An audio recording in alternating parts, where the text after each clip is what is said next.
lecture, we are going to discuss more about transfer functions. So up to now, we had seen how we can obtain the mathematical model in a transfer function form of different physical systems like electrical networks, mechanical systems, electromechanical systems, and so on. So now we assume that we have found out the transfer function for all these systems, right? Now we are going to look into more depth at all these transfer functions, okay?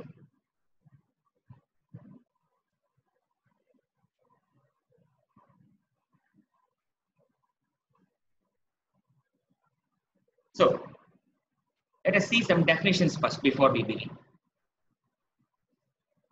Characteristic polynomial, right? So we had seen different transfer functions, open loop transfer function. What was our feedback configuration? It was something like this. G of s, this is h of s,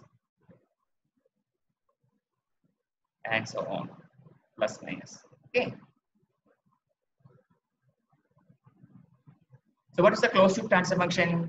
It was C of s divided by R of s equals G divided by 1 plus GSHS. Okay, so denominator of this transfer function is what is called characteristic polynomial. The denominator polynomial of the transfer function is called characteristic polynomial. Okay, keep in mind G of s is a transfer function. It has a numerator polynomial in S. It has a denominator polynomial in S. H of s has a numerator in S, denominator in S. But characteristic polynomial means the denominator of the closed loop transfer function. That is called characteristic polynomial. And when you equate it to 0, you get what is called characteristic equation. This is called characteristic equation. Characteristic equation. Fine. Now, what do you mean by poles? So we know that any transfer function has a numerator in S and denominator in S. Poles are those values of S which make a transfer function infinite. What do you mean by that? Say for example, suppose we have a transfer function like this. G of S equals say 5 into S plus 1 divided by S into S plus 2 into S plus 3. Okay, some sample example. Okay, so when S is equal to 0, what happens? The transfer function becomes infinite. Or when S is equal to minus 2, the transfer function becomes again infinite. Similarly, when S is equal to minus 3, the transfer function again becomes infinite. Or when S is equal to 0 and minus 2 and minus 3, the transfer function becomes infinite. So those values of S which make a transfer function infinite, they are called poles of the transfer function. Okay. So in this example, where are the poles? Poles are S is equal to 0, minus 2 and minus 3. In other words, roots of the denominator of the transfer function, they are called poles. Okay. So G of S has a denominator. So roots of that will give poles of G of S. H of S has a denominator polynomial in S. Roots of the denominator polynomial of H of S will give you the poles of H of S, right? Or roots of this 1 plus GSHS will give you the closed loop poles. Okay. So poles are those values of S which make a transfer function infinite. Now what are zeros? Those values of S which make a transfer function 0. They are called zeros. Or roots of the numerator polynomial of the transfer function. They are called zeros. For example, in this example, where is the 0? It is at S is equal to minus 1. So this is 1, 0. Okay. And S equal to 0, minus 2, minus 3, they are poles. Fine. Now, next definition is type. What do you mean by type number? Type number means the total number of poles at the origin. Okay. Say for example, in this example, let me mark the poles as zeros. Okay. So this is the S plane. S, you know, it is a complex quantity, right? Sigma plus minus j omega. Real axis is sigma, imaginary axis is j omega, right? Sigma plus minus j omega. So poles are normally marked with crosses and zeros are marked with circles. Okay. So where are my poles? One is at 0, one is at minus 2, one is at minus 3. And I have a 0 at S is equal to minus 1. So S equal to minus 1 is a 0, right? Now what is type? Total number of poles at the origin. So in this example, we have one pole at the origin. So type number is 1. Okay. But what is order? Total number of poles. That is what we mean by order. Or the highest power of s in the denominator polynomial of the transfer function is what is called order. For example, in this case, what is the highest power of s in the denominator? It is q. It is s cube, right? You can expand this. You will get the highest power of s in the denominator as 3. So this is third order type 1 system. Okay. Suppose your transfer function is, say, g of s equal to 5. What's the type and what's the order? Type 0, order 0. So this is type 0, order 0. Okay. Say g of s is 5 by s. What's the type and what's the order? Type is 1, order is 1. Okay. 5 by s plus 1. Type is 0, order is 1. Right? 5 by s into s plus 2. Type 1, order 2.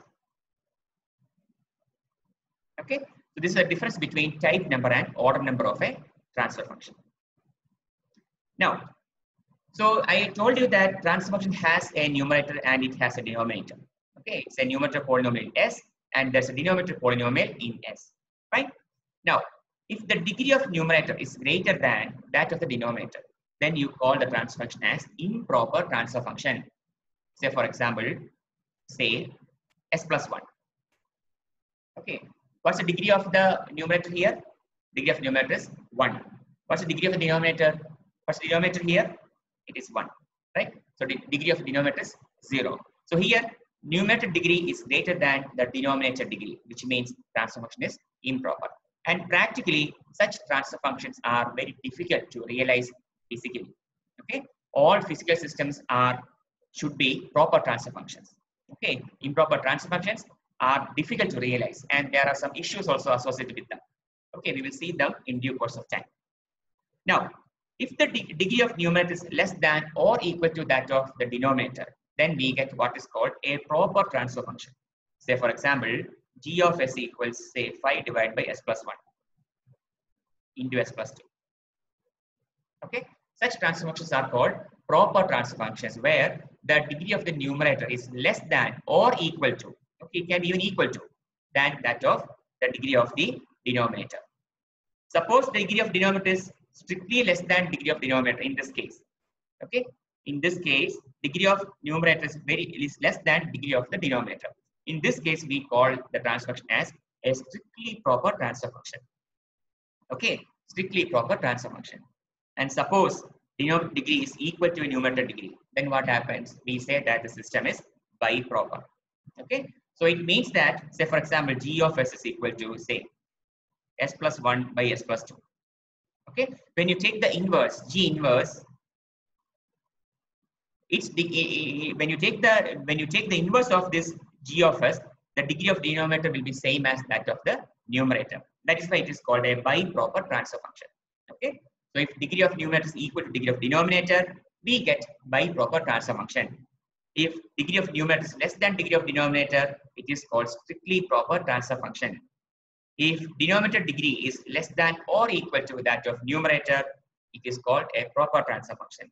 And in an improper transfer function, degree of numerator is always greater than that of the denominator. So s square plus 1, here the denominator degree is 0. So it is an improper transfer function. G of s equal to 2, it is a biproper transfer function. 1 by s plus 1, it's a strictly proper transfer function. S plus s minus 1 by s plus 1, it is a biproper transfer function. Because why? Because numerator degree is equal to that of the denominator degree. S square minus 1 by s plus 1, it is an improper transfer function. Why? Because numerator degree is 2 and denominator degree is 1. Okay, so it is an improper transfer function. Okay.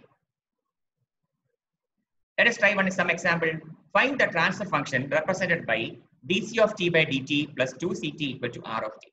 What's the input variable here? R of t. Okay. Normally, in differential equations, there will be output and its derivatives normally.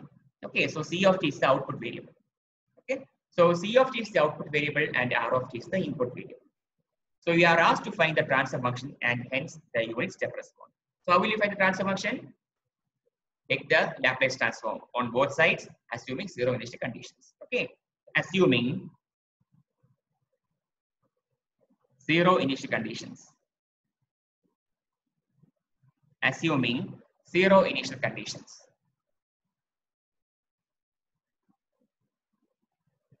And taking Laplace transforms. And taking Laplace transforms.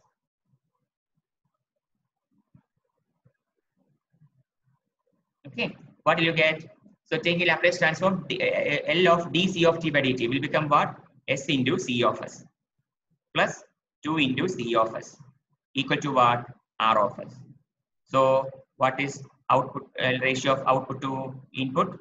Laplace transform ratio, you will get 1 divided by s plus 2. Okay, so this is the transfer function. C of s by R of s is equal to 1 divided by s plus 2. Fine, that is what is shown here. Now what next? What next? We have to find its unit step response. What do you mean by response? Response means output as a function of time t. Okay, output as a function of time t. What do you mean by unit step response? Unit step response means what is the output as a function of time t when the input is a unit step input.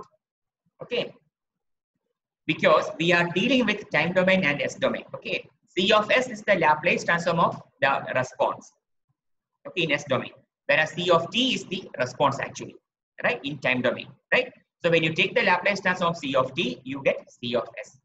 Okay, so how can you find the unit step response? So the input is a unit step input. It is given. Unit step input means R of t is 1. Okay, so if you draw it in time axis, you will get a constant line. Okay, with a magnitude 1. So R of t is 1. It is given. Unit step response. What should be the response when the input is a unit step? So what is R of s? R of s will be 1 by s. Do you remember that? L of constant is what? Constant by s. Okay. So L of 1 is 1 divided by s. Fine. So what is R C of s from here? C of s will be 1 by s plus 2 into R of s. R of s is 1 by s. Substitute that. 1 by s plus 2 into 1 by s. Okay, how can you solve? How can you proceed further? You have to go for partial fractions. So a by s plus b by s plus 2. Okay, so what will be your you can solve for this a and b values. So your a will be 1 by 2 by s and b will be minus 1 by 2. Okay, so this is still C of s. You have to take its L inverse to find what? To find the response. Response means output as a function of time t. Okay, so what will be C of t? L inverse C of s. So when you take L inverse of this thing, what will you get? 1 by 2 minus 1 by 2 e raised to minus 2t. Okay, 1 by 2 minus 1 by 2 e raised to minus 2t. That will be the unit step response. Fine. Let us try one more example. Find the unit ramp response for a system whose transfer function is blah blah blah. Okay, so what do you mean by unit ramp response? Unit ramp response means what is the output as a function of time t when the input is a unit ramp. What do you mean by unit ramp? How does it look like? It is a linearly increasing function, like time function like this. Okay, its slope will be equal to 1, right? So how can you write that? What will be R of t? R of t will be equal to t. Okay, for t less than or equal to 0. It will be 0 for t less than 0. Okay, because beyond 0 in negative time period there is nothing. Okay, that's what it means, right? So we have to find what is the response when the input is a unit ramp. So what is R of s? L of t. What is L of t? L of t is 1 by s square. Okay, L of t raised to n. What is that? N factorial divided by s raised to n plus 1. You should remember these n results. Okay, so R of s is R of t is t. So R of s is 1 by s square. Okay, so what is transfer function? Output divided by input. Ratio of Laplace transform of output by Laplace transform of input. S divided by s plus 4 into s plus 8. So what is y of s? Y of s will be R of s into s divided by s plus 4 into s plus 8. Okay, R of s we know it is 1 by s square into s divided by s plus 4 into s plus 8. One s and s gets cancelled. Okay. How can you proceed further? Partial fraction. A by s plus b by s plus 4 plus c by s plus 8. Okay. So if you solve for this, you will get what? Your a will be 1 by 32. And what will be your b? B must be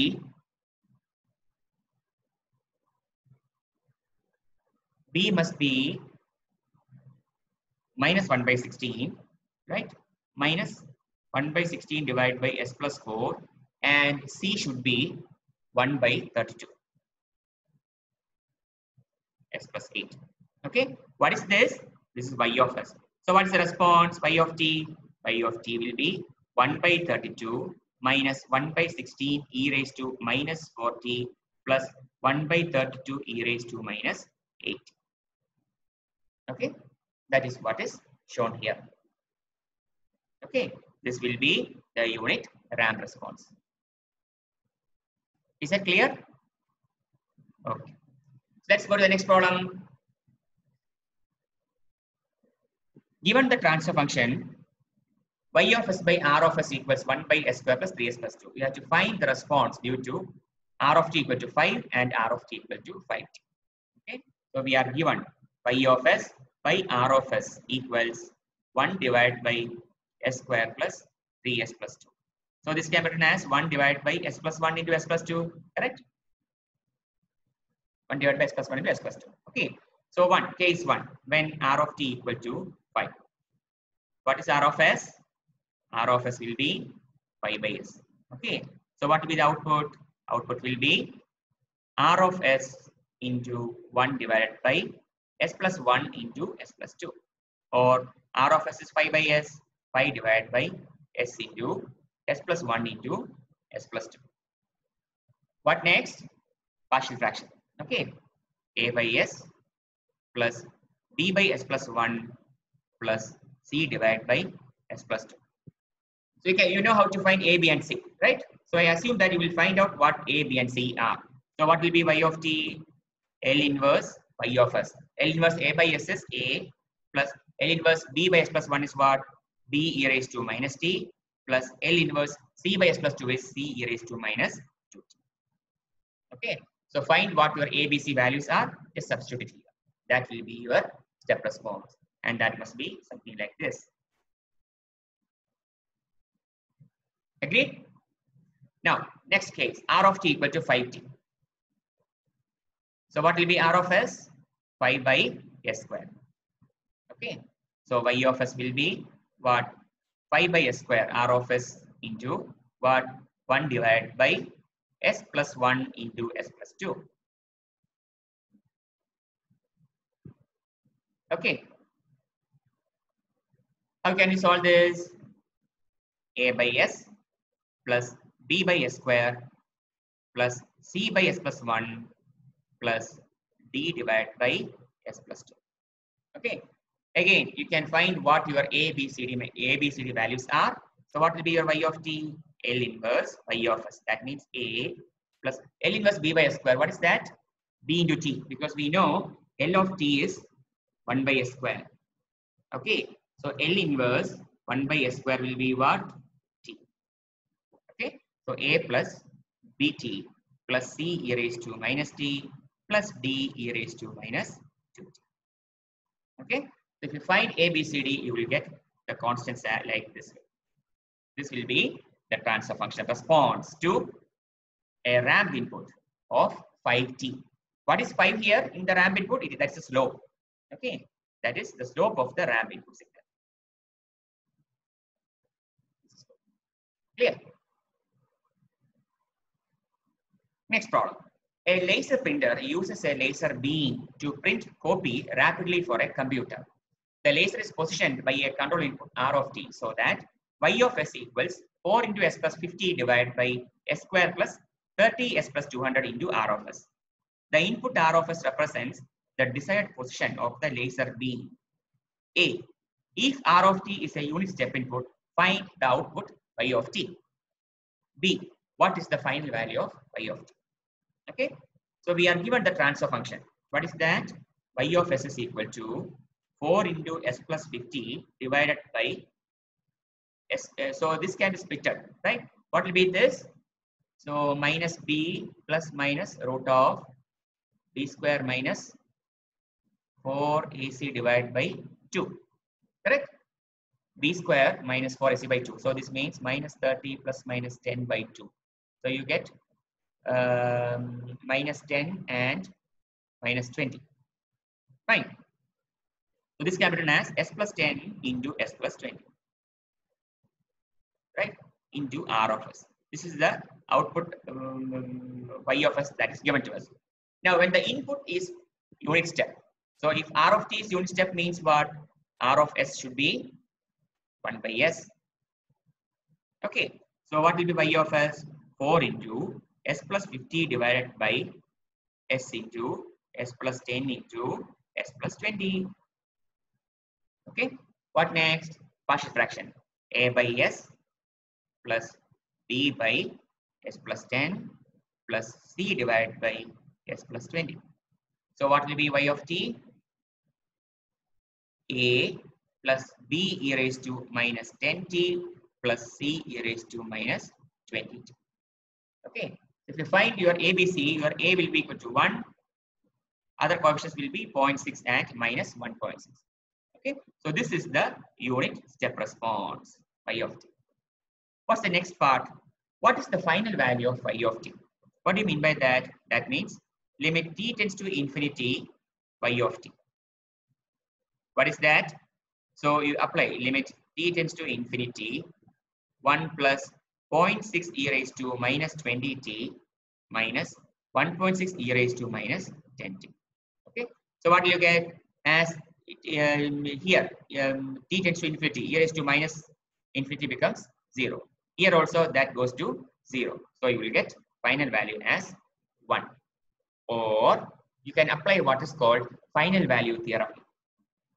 Final value theorem. What is final value theorem? Suppose you want to find the final value of a function, limit t tends to infinity f of t. Okay, that is given by limit s tends to 0 s into f of s. Right? So we already know what is our y of s. So it's easy to apply this final value theorem here. Are you following what I'm saying? So let us try to find limit t tends to infinity y of t is what? As per final value theorem, limit s tends to 0 s into f of s. What is f of s here?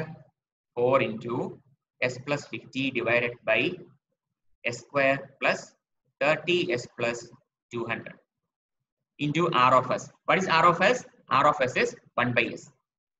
Okay. So this s and this s gets cancelled. And when you take the limit as s tends to 0, what happens? This becomes 0, this becomes 0, and this s also becomes 0. So eventually you are left out with 4 into 50 divided by 200, which is nothing but 1 again. Okay. So in this way, you can find what's the final value of the output. Okay. So today we'll stop here and meet again for a new lesson. Thank you.